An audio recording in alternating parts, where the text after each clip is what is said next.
is a CNN special report.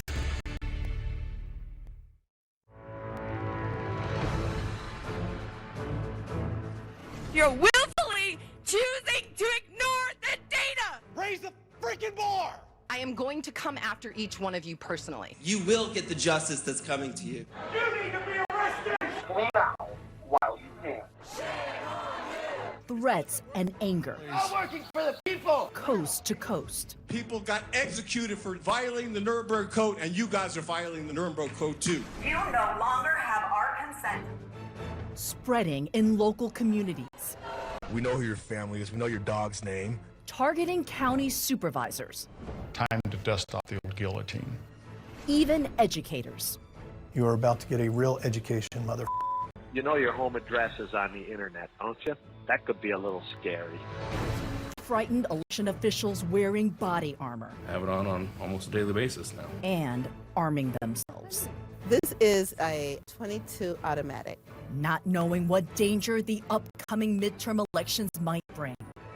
Tonight, a CNN special report, Perilous Politics, America's Danger Diet.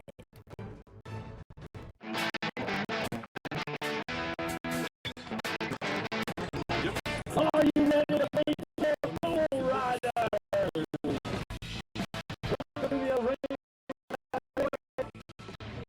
Do you feel that this way of life is changing? They're trying to take it from me. Rod Travis Armstrong now. Shasta County, rural Northern California. You know, we're proud of this stuff. Carlos Zapata's ranch, where today neighbors gather to watch bull riding. We have 16 bull riders. We have 5 juniors, so about 21 bulls. So, yeah, it'll be good. Identity, cowboy. Politics, conservative. Woman by faith. We have to stand. If you don't want us to have to fight the fight that we need to fight for them, It's a way of life. 100%. It's a way of life. It's a way of life we're really proud of. A way of life this former U.S. Marine believes was under attack in 2020. As COVID spread led to mandates intended to save lives, including stay-at-home orders, school and business closures.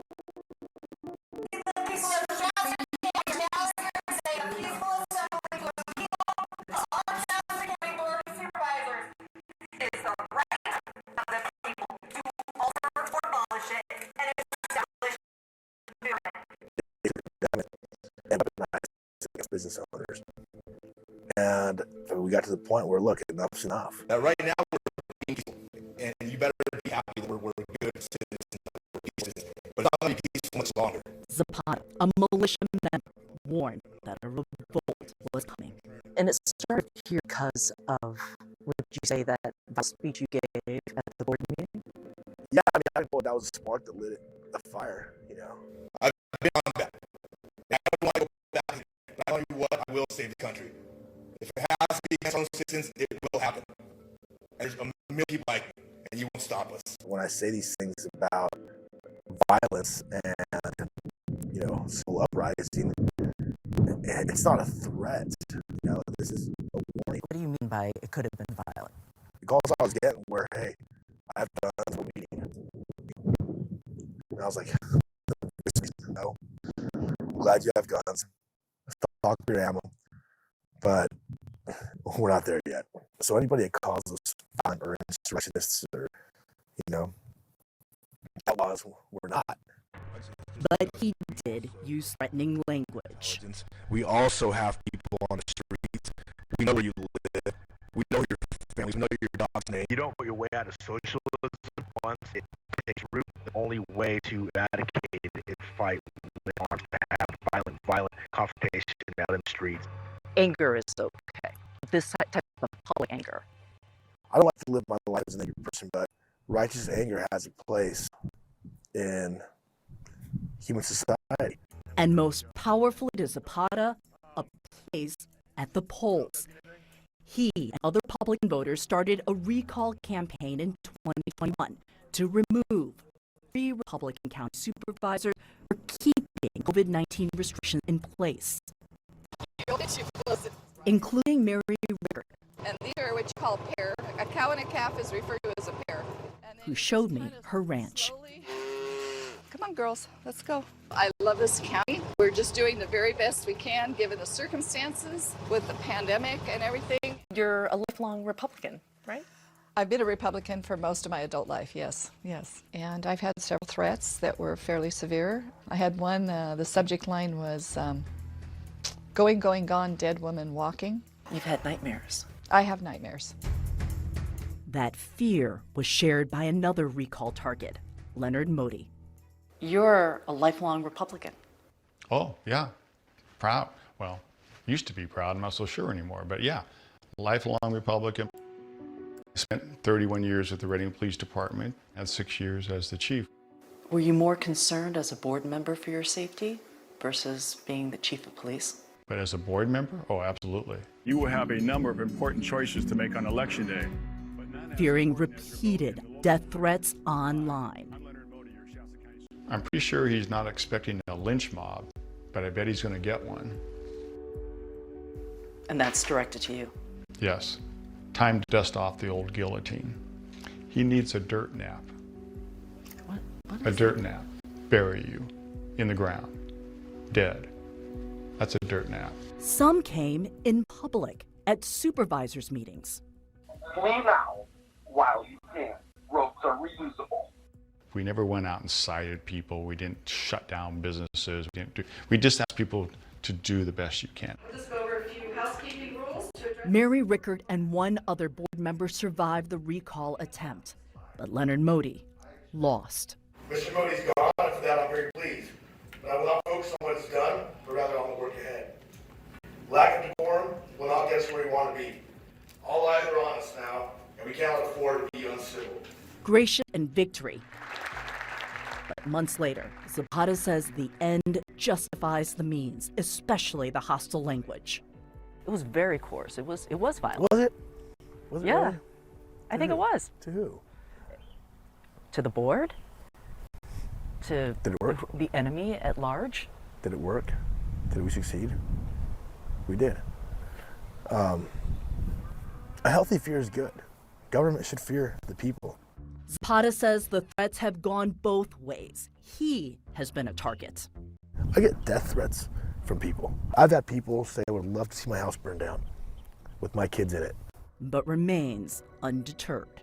As I've sort of become a leader in this movement, I've realized that people want nothing more than to get on board to get their freedom back. Zapata and his compatriots have chronicled their fight and their success in this, their documentary series, Red, White, and Blueprint. We are free to do what we want. And I don't need permission. I don't need permission to wake up in the morning. So Red, White, and Blueprint really came as an idea of making a blueprint for other counties to follow. How many other counties have reached out to you? A lot. We need to stand as we say thank you to the red, white, and blueprint. It makes a difference, doesn't it?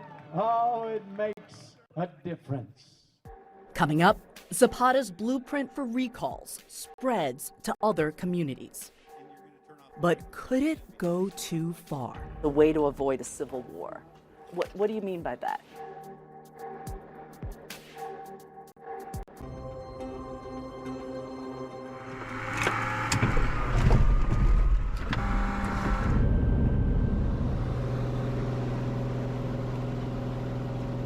It's a beautiful day to fly. Yeah, it's a great day to fly. Not far from the recalls of Shasta County, we're getting a bird's eye view of Nevada County, California, with Hardy Bullock. I'm the 5th District Supervisor for Nevada County. This is home. I was born here and now I live with my family in eastern Nevada County. I think that's one of the pieces that everybody shares, all of humanity's down there, good, bad, and otherwise. It makes me really appreciate the people that live here.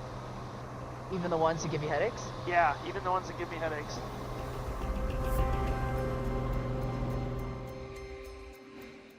I started January 4th of 2021. I had constructed this reality that I thought it would be like for me when I got up there, and it was very different. All right, please raise your right hand and repeat after me.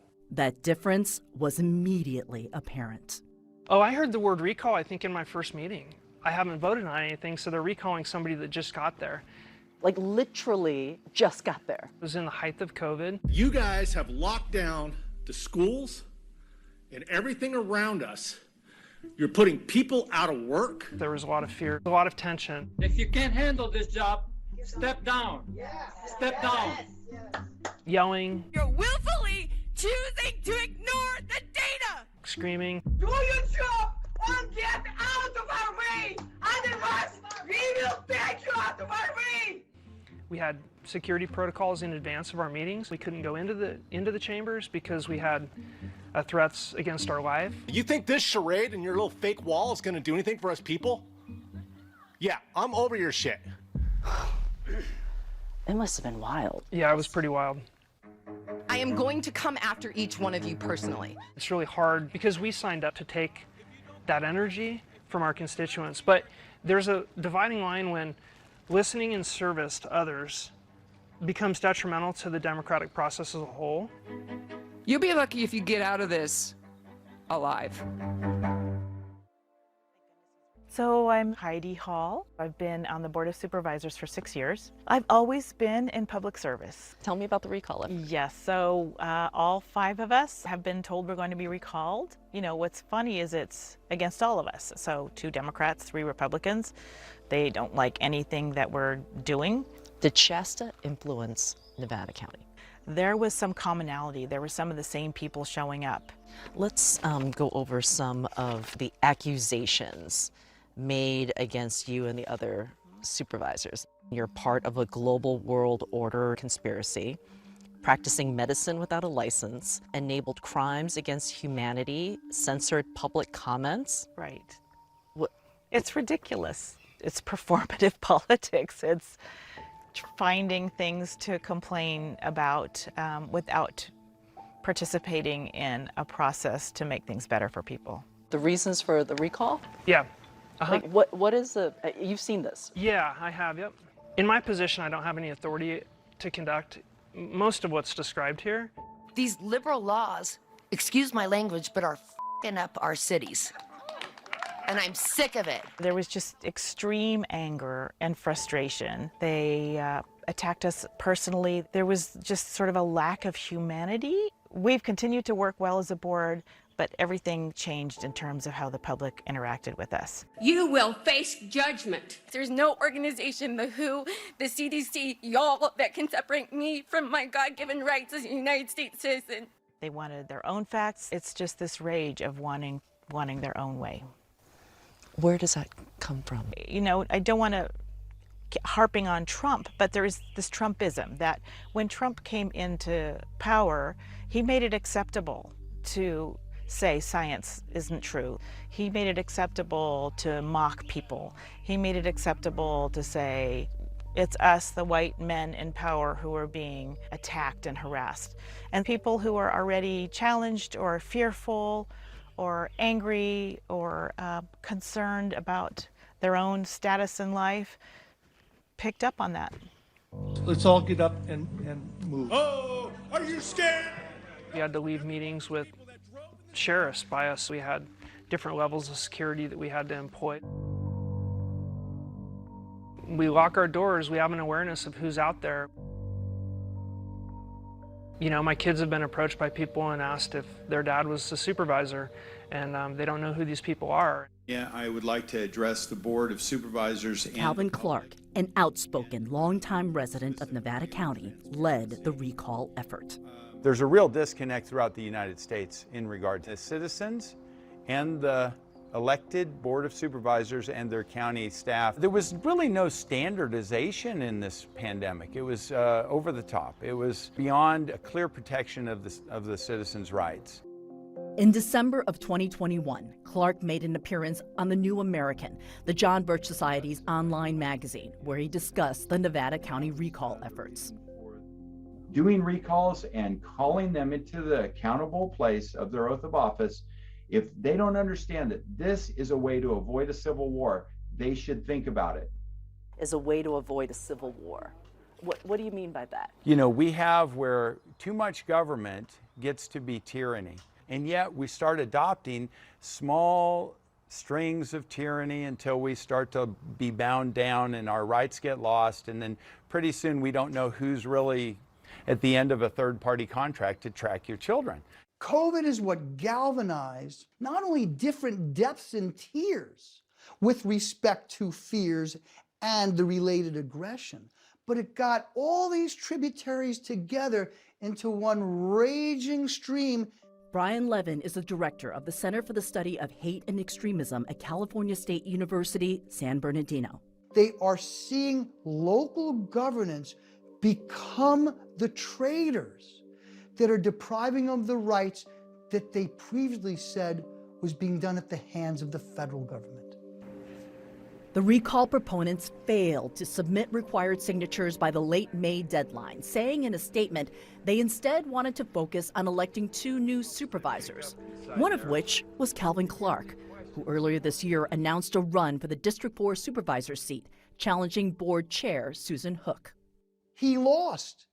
17% of the vote was all he got. They are entering politics not necessarily to win, but to make themselves brazenly, loudly, and aggressively known with the now not so indirect threat of violence. My concern is for the country, for this community. It's a very disturbing trend. We're seeing it throughout the country, but I don't believe that we're going to really get past it without addressing the anger that does not come from a rational place. So no, these people are angry that they feel fear that there is a multi-tiered takeover, not only of the government, but what it means to be an American in their local communities. What's happening to local elected officials across the country when there is all of this anger being directed at people like you? People are getting out of elected and appointed office because it's too hard on them and their families. Good people are deciding not to run for office. You don't run this show no more. People got executed for violating the Nuremberg Code, and you guys are violating the Nuremberg Code too. I want to emphasize that that is a minority in this county, but this minority of people, I think, are destructive to this community and to the country. You will get the justice that's coming to you. Next, raise the freaking bar! School board members fear for their lives. You know your home address is on the internet, don't you? That could be a little scary.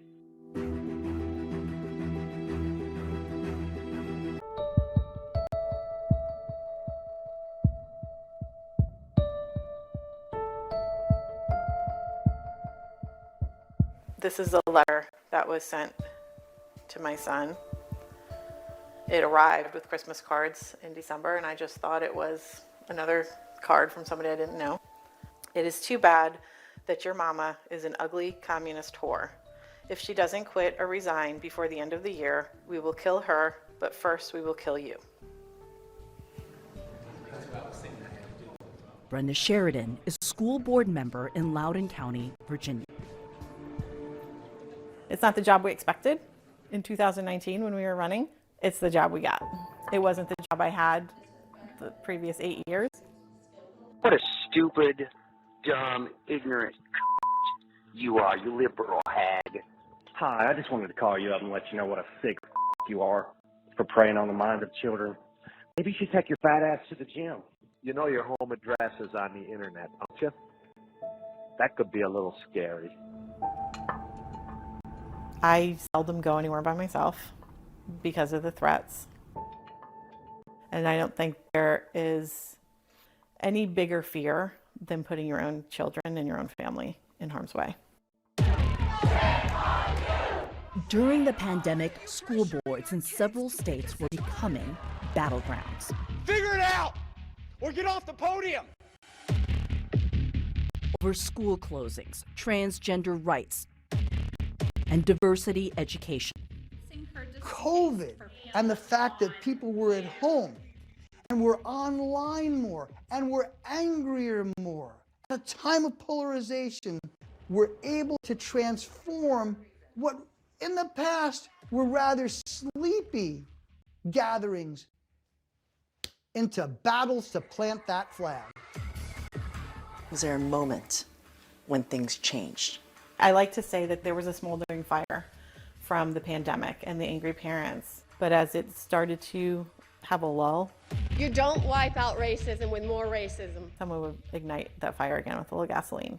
What was that gas? The first thing was CRT, and that we were teaching CRT in our schools. Critical race theory, which is rarely taught outside of law schools, asserts that racism is inherent in U.S. laws and society, which has angered some who say it promotes an anti-white agenda. Your divisive, racist, and hate-filled policies are being spewed into the minds of my children.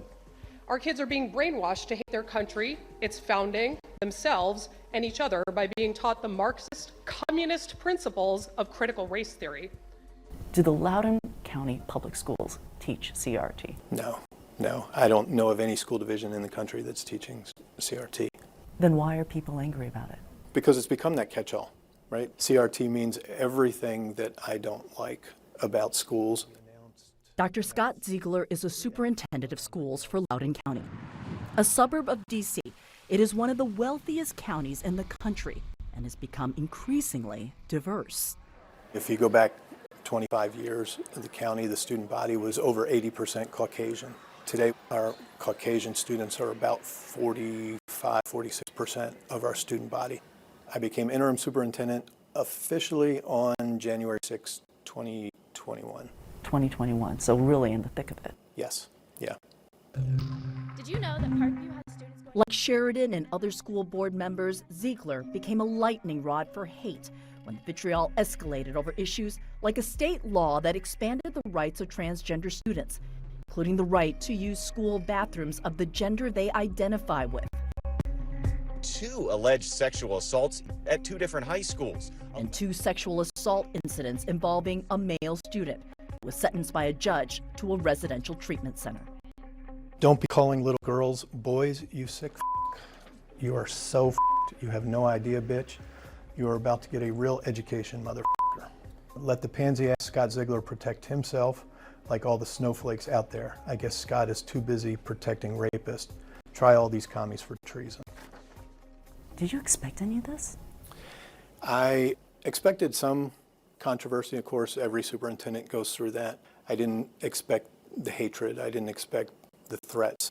How does that impact you walking to your car or going to the grocery store? It makes a big impact. I am a concealed weapons permit holder, but certainly now I'm more conscious of when I'm carrying and when I'm not carrying. These are clowns. Vote them out. Do you look back at some of the rage in these meetings and some of the threats that have been levied against these school board members, whether you agree with them or don't agree with them? Do you look and hold some responsibility for that? I can only speak my mind. I take responsibility for what I say and for what I do. We condemn threats, whether it's to the school board or the community. Ian Pryor is a lawyer and a parent with 2 kids in the district. He's also a former Trump administration official. So you really spent a good decade and a half in the Republican ecosystem. Yes. As an operative, and then sort of switched to suburban life. Yeah. Merging career with parenthood, he wrote this for the Perilous, a conservative publication. The school board and the administration are willfully using children as guinea pigs in their unconstitutional experiments in race-based communism. The article got his name put on what he calls an enemies list, posted on a private Facebook group that some school board members were a part of. And it just struck me as, this is cancel culture coming to your neighborhood. Sure. And I ended up going on Tucker Carlson talking about it. They're called the anti-racist parents of Loudoun County. We call them Chardonnay Antifa. When did you first hear about Shasta County? I think there was like a documentary out on it. Shasta County is where Carlos Zapata helped lead the successful recall of a Republican board member. People all over the country are getting fed up. Showing how he and others did it in a documentary series called Red, White, and Blueprint. It just came to my mind that, hey, this happened in Shasta. Let me look up Virginia recall statute. In Virginia, you don't have that. You have a removal. And there was an uproar in the community. And a lot of the uproar was from parents that had been fighting well before I got involved. Good afternoon.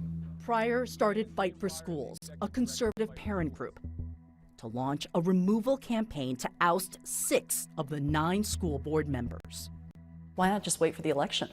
Because you're talking about your kids. Thank you. As the anger increased, the board stopped showing speakers' faces on camera after several clips went viral. The first viral video was of Loudoun County parent Brandon Michon. It's not a high bar. Raise the freaking bar! As citizens, As right-wing media pounced, Fight for Schools gained momentum. We start getting signatures. Start getting a lot of signatures. And I think people on the school board started realizing this isn't a joke. They're actually going to go through with it. I said we'd see you in court. As of 3:30 today, we are now in court.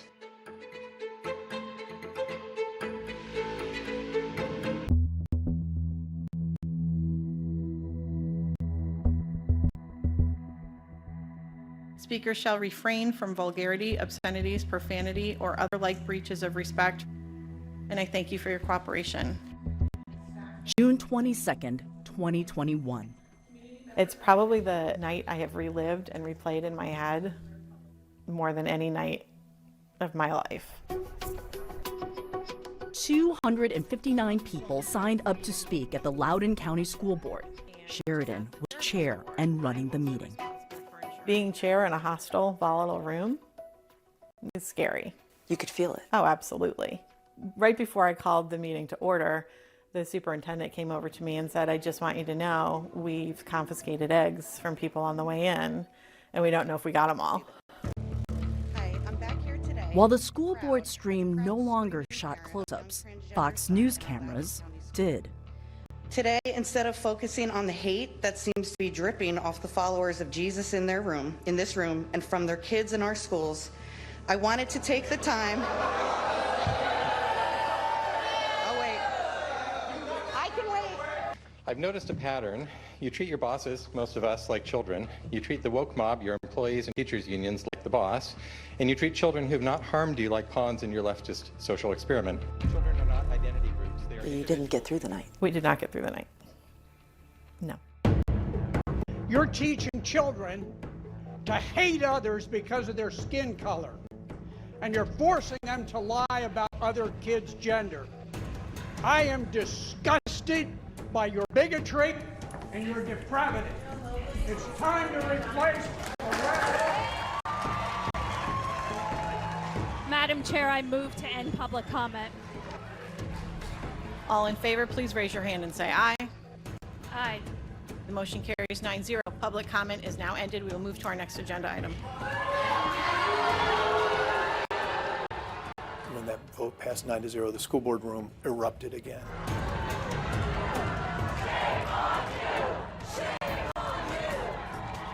And really was largely out of control. People were standing on chairs. One person was arrested and another was briefly detained. This is an unlawful arrest. For much of that time, I was out front. People were certainly trying to intimidate me through that process. You need to be arrested!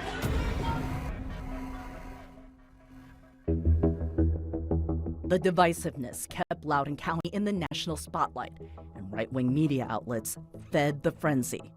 According to Media Matters, Fox News aired close to 80 segments on CRT in Loudoun County in the 4 months leading up to and just after the June meeting. The Loudoun County School Board is being called the wokest and worst school board in America. No wonder parents are furious. Their voices aren't being counted. This school board, and in particular Brenda Sheridan, have a real problem with the First Amendment. I always knew when I was on and somebody said my name or Loudoun County because the emails came out during the night from across the country. The threats would come. Mm-hmm. Yep. This feeling that action must be taken at the local level has been hypercharged, and that culture war is not about changing hearts and minds and voting people out, but highlighting people as traitors or as enemies. You've also faced threats. Can you tell me a little bit about what's happened? I've gotten messages on Facebook saying that they hope my kids, get raped. My kids are 9 and 6. Recently, somebody mailed a postcard to everyone on my street except for me, saying that I was racist. As far as funding for Fight for Schools, who funds you? We've gotten some donations from some groups, but it's mainly individual donors. So far, Fight for Schools has raised more than $500,000, with the largest donation of $25,000 coming from a Loudoun County businesswoman and Republican activist. Close to $20,000 has come from far-right organizations 1776 Action and American Majority.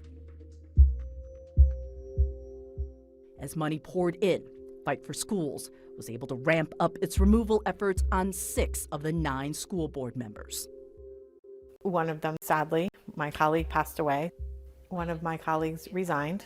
They had enough signatures, they went to court. She resigned rather than go through with a trial. So they won. And they focused on myself and Atusa Reeser. Pryor and his team got the necessary signatures. But in Virginia, the citizens don't vote. A judge or jury decides removal in court.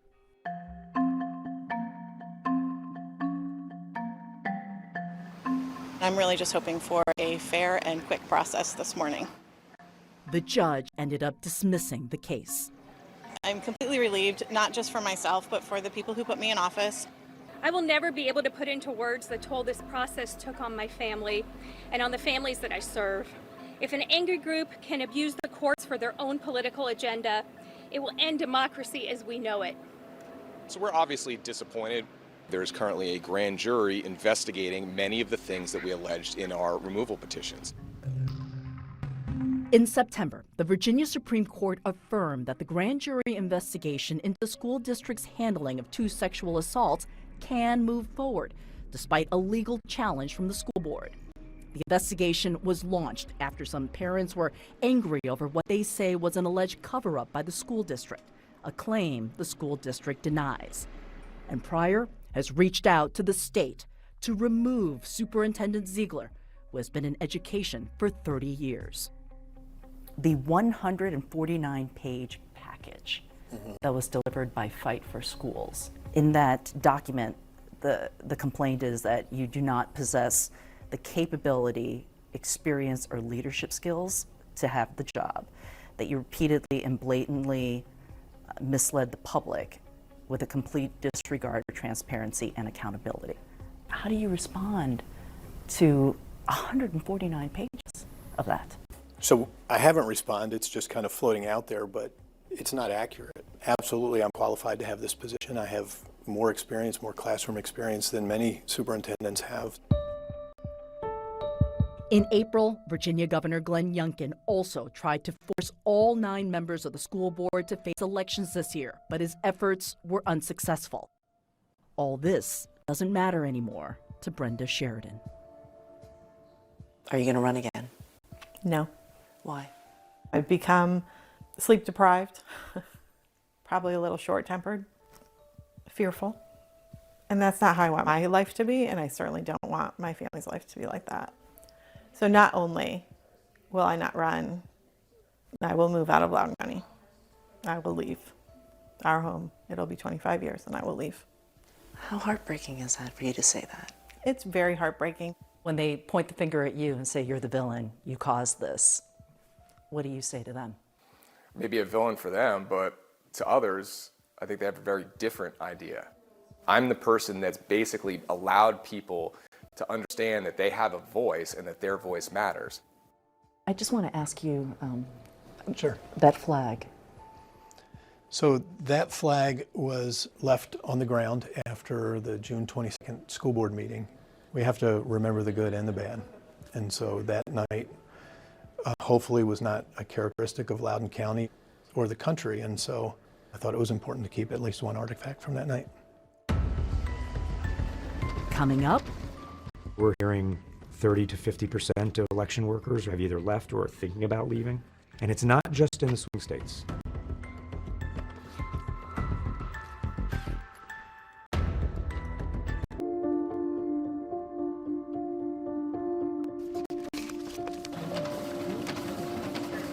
Voting is very important. It's the foundation for what we do with our political systems. We work for the community, we work for the citizens. Here, preparation for the 2022 midterms is well underway, not just with the ballots. I'm Josh Zickelbaum, Adams County Clerk and Recorder in Adams County, Colorado. I have it on almost a daily basis now. Zickelbaum doesn't like to show his bulletproof vest, something he thought was in his past. When I left the Marine Corps, I thought that was going to be the last time that I was wearing body armor, and here we go again. Security protocols have been heightened at the county office. Citizens will no longer be allowed directly to come into the office. If they need to get help from our staff, they'll do it at a window setting. As it gets closer to Election Day, I anticipate that it will become more tense in the community. I know that there's county clerks and other elected officials around the country that are doing the same. Some are even carrying concealed weapons. This is a 22 automatic. And what kind of permit do you have? I have a permit to carry a concealed weapon. Janice Winfrey, a grandmother and longtime Detroit City Clerk, who now protects herself whenever she's in public. This is not something we've seen ever prior to 2020, that these civil servants who run elections, who are normally anonymous, are somehow now being targeted for a constant onslaught of harassment and threats. We will take you out. I am a hunter, and I think you should be hunted. We're going to hang you. Somehow, election officials with the highest turnout in American history managed a very transparent and secure election in the middle of a global pandemic. That includes the city of Detroit. I think we've done a good job. I think you'll be impressed with the outcome. Detroit, I wouldn't say has the best reputation for election integrity. To this day, there is not the tiniest shred of evidence that there was any kind of fraud that would have changed the outcome of the 2020 election. And yet, unfortunately, because of lies coming from the losing presidential candidate, many of his supporters think the exact opposite. Lies leading to anger and a frightening confrontation for Winfrey. This big white guy comes up to me, 6'3", 250 at least, right? I think he caught me like here, midway in the street.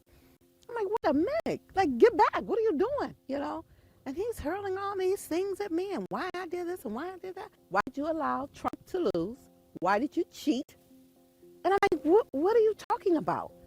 And I said, I need you to get back. He said, I need you to tell me why Trump lost. And I'm doing this, and then my neighbor comes by, and she comes between us and circles him so I can get home. Isn't that crazy?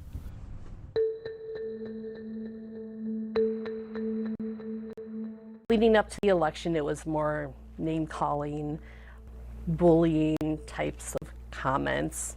Called into the office. Or emailed, or sent as messages. Yeah, somebody said that I'm a waste of skin and an oxygen thief. With a recount came death threats. Yelling at us, swearing at us, threats of violence posted online. What do you mean by threats? Types of ammunition to use on me, types of guns, talk of lynching. I've been shown threats directed at election workers' children, with the children's names, with the names of their school. The U.S. Department of Homeland Security is offering state and local election officials training to deal with potential violence. And the U.S. Department of Justice has formed a multi-divisional task force to find and prosecute those making threats against them. Still, threats and retirements are potentially leading to critical election worker shortages. I've heard from staff that some of them feel it may not be worth the risk any longer to be in this type of role. Where we're hearing 30 to 50% of election workers are either have left or are thinking about leaving, and that alone would be bad enough. But then we also have to consider what it might be replaced with. As we see election deniers running for offices responsible for election administration at the state level, at the local level. And in a service dominated by volunteers, election workers have even more to worry about with the upcoming 2022 elections, because Republican state lawmakers around the country have been expanding the powers of poll watchers passing restrictive voting bills, and enacting new criminal penalties that target election officials. Election workers, school board members, county supervisors, targeted, terrified by the anger and the threats. We know where you live.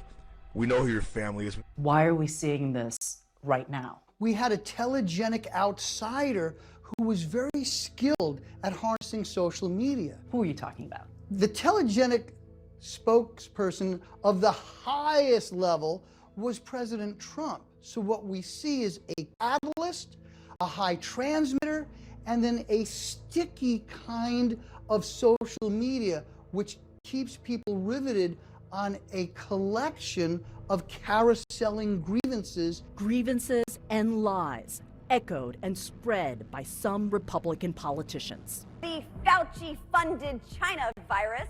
Trump won the 2020 election. What does it all mean for the future of our democracy, especially if this is happening at the national and local level? Unless we see some kind of turning down of the rhetoric and turning down of the fear and anger, these things that you're seeing now with regard to local aggression and January 6th, that's not the end. That's the start.